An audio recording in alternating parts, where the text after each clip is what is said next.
What's up, everybody? Happy Tuesday. Hope all you're having a great day so far. Getting into this episode of GH, I thoroughly enjoyed it. Except for one part, of course. Nina. I just want to know what possessed them to recast this role. I just don't get it. Like, don't get me wrong. I love the actresses that play Nina. You know, Michelle Stafford has been doing a great job, and I'm sure Cynthia Watros will do an amazing job. But do we really need Nina at this point? Because she's really getting on my nerves. Like, the way she keep coming for Willow every day, or every time she sees her, it's annoying. It's like, mind your old ass business, because I went there. She's old, and she needs to mind her business. She's too old for the little childish games that she play. Every time you see this woman, you snark at her, and you all up in her business. You too old for that. Like, you way too old. I expect that from somebody a lot younger, not from some 50-year-old. Like, it's pathetic. Mind your business. Like, as soon as she saw Michael and Willow together, she's sitting there automatically assuming that Willow is flirting with Michael. Talking about, oh, Michael doesn't need this type of situation. Excuse you? What type of situation? Michael doesn't need a 50-year-old nobody all up in his business. He's not related to you. Who are you to tell Willow to stay away from Michael? She doesn't have to stay away from Michael. That's none of what they're talking about, and what they're doing has nothing to do, zero to do with you. Mind your business. Go get you some business. You need to go and focus on your own little toxic ass relationship with Valentine. That's who you need to go focus on. That's what you should do. Go focus on that. Or better yet, go focus on your little fledgling magazine company. That's what you really need to focus on. Because in case Nina wasn't aware, but the magazine business is failing right now. Trust me. If you read the business section in real life, then you will see the magazine business is really not making as much money as it used to. You know, these days they're fledgling. So she might want to go focus on Crimson and make some money for Aurora Media, because I'm sure Drew's going to be knocking on her door at some point wondering why sales are down. So you might want to go focus on that instead of focusing on other people that have nothing to do with you. Because the way that she talks to Willow, it really irritates me. Like, for you to sit there and tell her to leave Michael alone. Who the hell are you? You are not related to Michael. You are not his mother. Hell, I would be pissed if Carly said that to her. Like, that man is a grown man. And what him and Sasha are doing, hell, him and Sasha are not even dating. So, you know, you need to mind your business. Yeah, Nina is just atrocious. Like, she really is. That's why I'm not gonna feel bad for Nina when the other shoe drops and she finds out Sasha has been playing her all the time and not her daughter, and she finds out Valentine lied and faked the DNA test. I am gonna laugh my ass off when the truth come out. It's what she deserves at this point. I'm not gonna feel any kind of bad about it. I'm not. I'm going to sit right there with a big smile on my face when it comes out, because she deserves it. Like, she's been nothing but rude to this girl for no reason.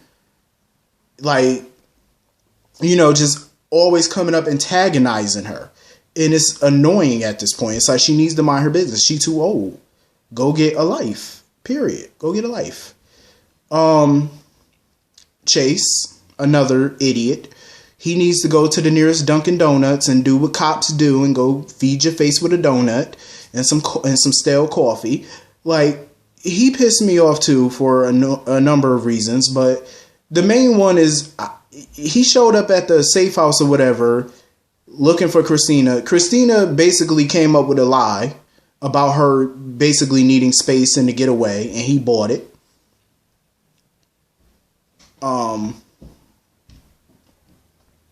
But what irritated me was when he saw Michael and Willow, he's talking about the only reason he was looking for Kristina was because he wanted to make sure she was away from Shiloh. Bullshit. That's a lie. And the reason I say that's a lie is because Michael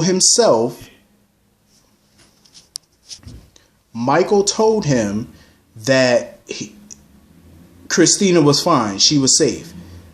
Alexis even told them that she spoke with Kristina. So the family always maintained that Kristina was just out of town getting her head together. So if the family wasn't worried and they told you they were in communication with Kristina, why would you think that they were lying and that she was with Shiloh? Why would you think that? Obviously, that's bullshit. He was really hoping that he knew, because he's the one who said that the family had something to do with her disappearing and stuff like that. He knew that. So you came up with some little BS ass excuse. Oh, I was hoping she wasn't with Shiloh. Chase, shut up. You knew she wasn't with no damn Shiloh. Shut up. You knew that.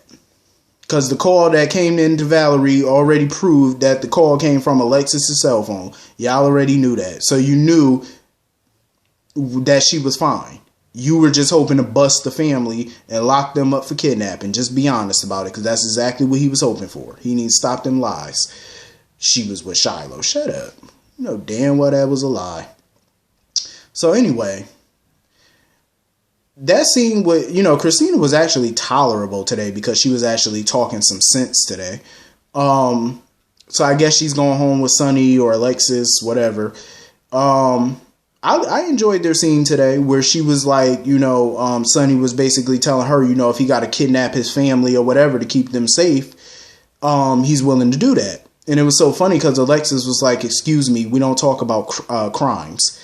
And the shit was funny because Kristina was like, we don't talk about alleged crimes. I said, I'm glad she corrected her. Like, first of all, alleged. Say alleged. Because technically that's what it is. Alleged. You haven't proven anything. So alleged. Neil was actually baffled. Neil was like, he was somewhat impressed. He was like, he was surprised at how good that family can lie. Like the way Kristina told Chase that big old lie about how she needed to get away. He was like, damn. He was just thinking to himself like lying comes natural to these people. Neil, if you only knew, bruh. If you only knew. Trust me, lying does come pretty natural to these people. It's what they do best. So anyway, Shiloh got the recording that Sam made. And it was about Jason with the fake murder that he committed. Shiloh, I can tell, was very disappointed because he was hoping that her pledge was going to be a big dark secret about herself. That's what he was hoping for. But instead, he got a secret about Jason. But he decided to put her a part of the trust anyway. So, of course, that means marking her. He offered her that little drugged up drink or whatever. Sam was actually smart not to take it because she was like, no, I want to be lucid and, I want to be aware of my surroundings. She knew that shit was drugged. So he took her into the room to put the tattoo on her. And of course, Jason was lurking outside the DOD house. When Jason kicked that door in, I'm going to tell you right now what I felt when Jason kicked the door in. I'm going to tell you.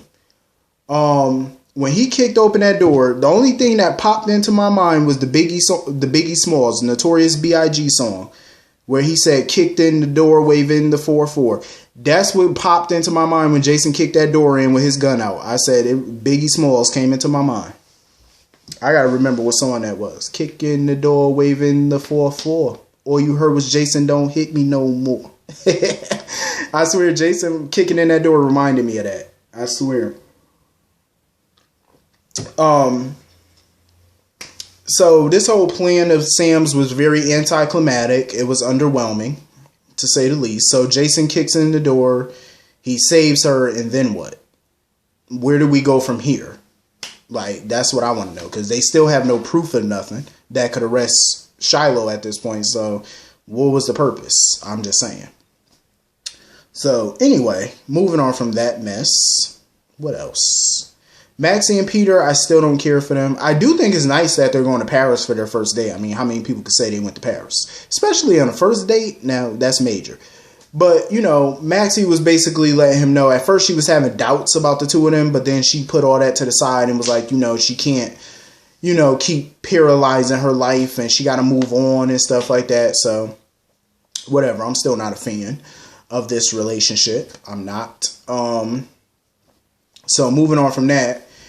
Finn needs to keep his big mouth closed because basically he keeps trying to be logical here and trying to tell Anna that maybe, Peter really is her child. Shut up, Finn. Just shut your mouth. Don't put that silliness into her head. If she wants to believe Robert and believe that maybe Peter is not her child, let her go ahead and believe that.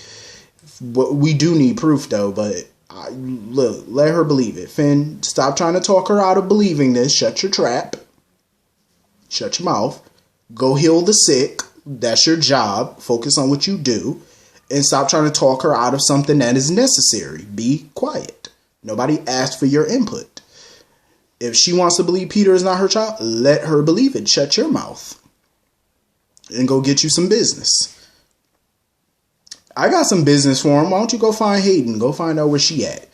And where your your born child is. Find out whether you had a boy or a girl. And go figure that out. You got your own little unfinished business. Go figure that out. And stop trying to put this foolishness in her head. So anyway, moving on from that. My boy, Jasper Jax, is back in the building. And it was good to see him. Carly was excited to see him, of course. First of all,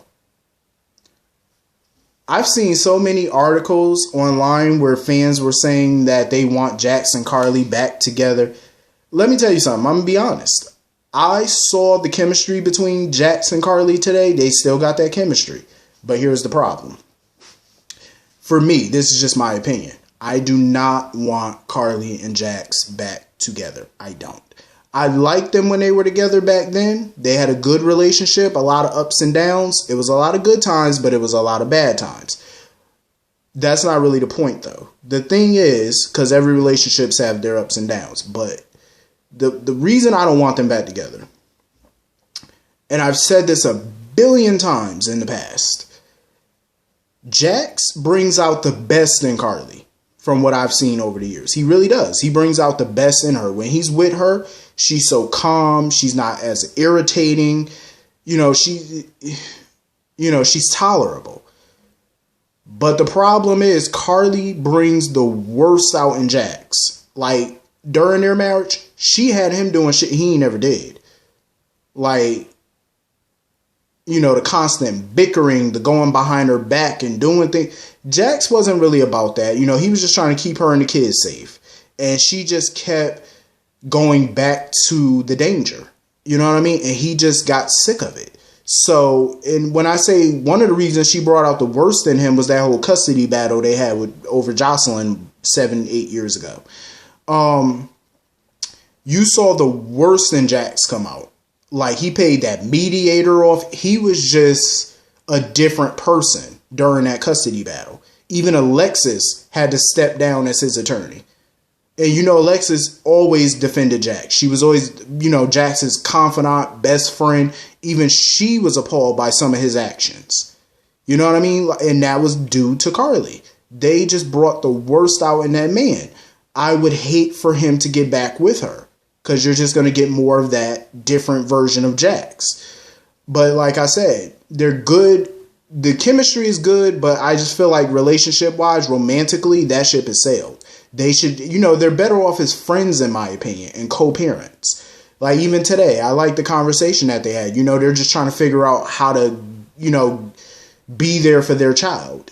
You know what I mean? And Jax was equally concerned about Kristina when he heard about that coat nonsense, but I like the fact that he's trying to be there for his kid.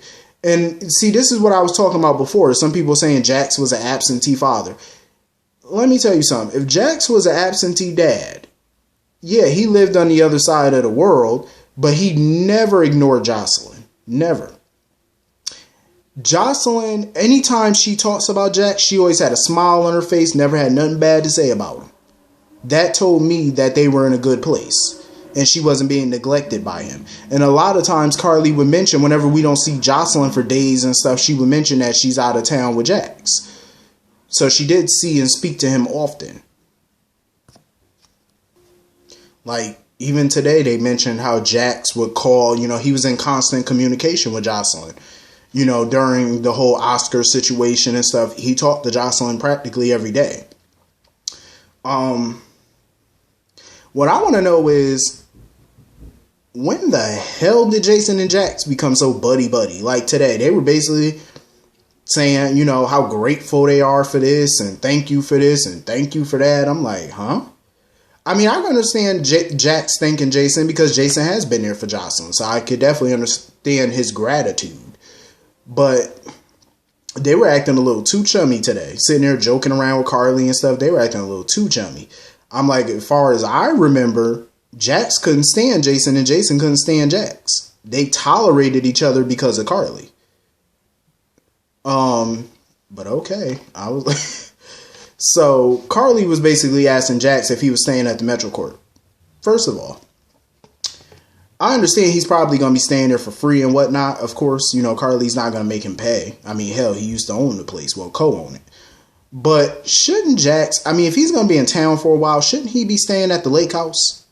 You know, the old lake mansion that Carly still owns, that Bobby stay at now. I think it's only fair that Jax get to stay at the old house that he built and he used to own. I think it's fair. I mean, why stay at a hotel when you got a nice big old house that's only occupied at the present moment by one person with plenty of bedrooms? I'm just saying. And he did spend a lot of money building the damn thing. Should be allowed to at least stay there for a while since he's going to be in town for an extended period. But anyway, it was good to see Jax. I'm happy that he's back. And I wonder what the future holds for him because as far as I know, he's in town for not just Jocelyn, but he's planning on making some business moves. So I wonder what that's about. But anyway, hit the comment section. Let me know what y'all thought about today's episode. I will see you all later. Peace.